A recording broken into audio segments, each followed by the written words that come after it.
जैसे interest rates बढ़ते हैं वैसे बॉन्ड प्राइसेस फॉल करते हैं। अब ऐसा क्यों होता है? पहले इंटरेस्ट 4% पे थे तो बॉन्ड्स 4% पे इशू किए जाते थे। अब इंटरेस्ट रेट बढ़ के 5% पे है तो अब बॉन्ड्स 5% पे इशू किए जाएंगे। इससे 4% वाला बॉन्ड लेस वैल्यूएबल बन जाता है। इससे 4% वाले बॉन्ड की डिमांड फॉल करती है और जैसे डिमांड फॉल करती है वैसे ही उसकी प्राइस भी फॉल करती है। जैसे बॉन्ड की प्राइस फॉल करती है वैसे उनकी यील्ड्स बढ़ जाती है।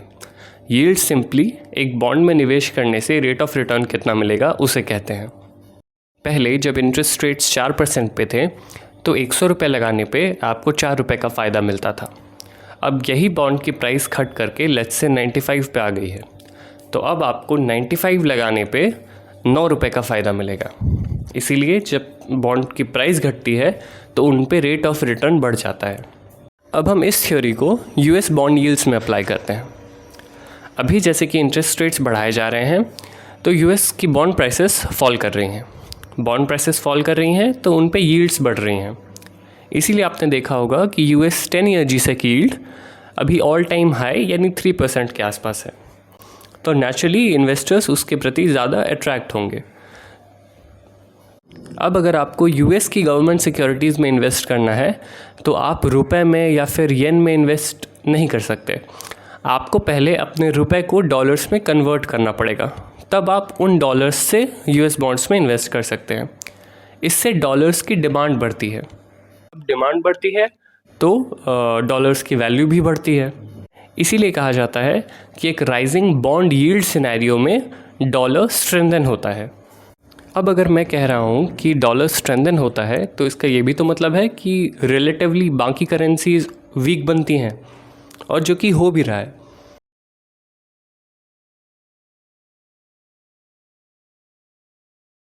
अब मैं आपको स्पेशली जापान के बारे में बताता हूँ। जापान का क्या है कि जैसे अभी बाकी सेंट्रल बैंक्स रेट्स हाइक कर रही हैं, बैंक ऑफ जापान नहीं कर रही है। रीज़न बीइंग उनकी debt as a percentage of GDP बहुत हाई है। इनफैक्ट दुनिया में सबसे हाई है, 257%। अभी अगर बैंक ऑफ जापान अपने इंटरेस्ट रेट्स को बढ़ाने लगे तो उनकी भी बॉन्ड प्राइस फॉल होगी, और जैसे बॉन्ड प्राइस फॉल होगी तो उनकी भी बॉन्ड यील्ड्स बढ़ने लगेंगी। और जैसे बॉन्ड यील्ड्स बढ़ने लगेंगी तो उन पे इंटरेस्ट बर्डन, खुद की डेट का इंटरेस्ट बर्डन भी बढ़ने लगेगा। अब जैसे मैंने आपको बताया था कि जैसे यूएस में इंटरेस्ट रेट्स बढ़ती हैं तो बॉन्ड प्राइसेस फॉल करती हैं, और जैसे बॉन्ड प्राइसेस फॉल करती हैं तो उन पे बॉन्ड यील्ड्स यानी रेट ऑफ रिटर्न बढ़ जाता है। तो यूएस गवर्नमेंट सिक्योरिटीज़ ज़्यादा अट्रैक्टिव बन जाती हैं। तो सपोज़ आप एक जापानीज़ बॉन्ड होल्डर है, आपने जापान का बॉन्ड होल्ड किया हुआ है और जापान इंटरेस्ट रेट्स नहीं बढ़ा रही हैं, तो फिर नेचुरली आपको ज़्यादा रेट ऑफ रिटर्न नहीं मिलेगा। और आप देख रहे हैं कि यूएस इंटरेस्ट रेट्स बढ़ा रही हैं, वहाँ आपको ज़्यादा रेट ऑफ रिटर्न मिलेगा। तो ऑब्वियसली आप जापान के बॉन्ड्स बेच करके यूएस में इन्वेस्ट करने आओगे। अब जैसे आप जापान के बॉन्ड्स बेचोगे तो आप यानी येन डंप कर रहे हो, येन डिनोमिनेटेड बॉन्ड्स डंप कर रहे हो, और आप उस येन से डॉलर्स खरीद करके आप यूएस गवर्नमेंट सिक्योरिटीज़ में इन्वेस्ट कर रहे हैं। इससे क्या होता है, डॉलर और स्ट्रेंथन होता है, डॉलर की डिमांड बढ़ती है, डॉलर और मजबूत होता है। और आपने येन डंप किया है अभी, तो येन और वीकन होगा।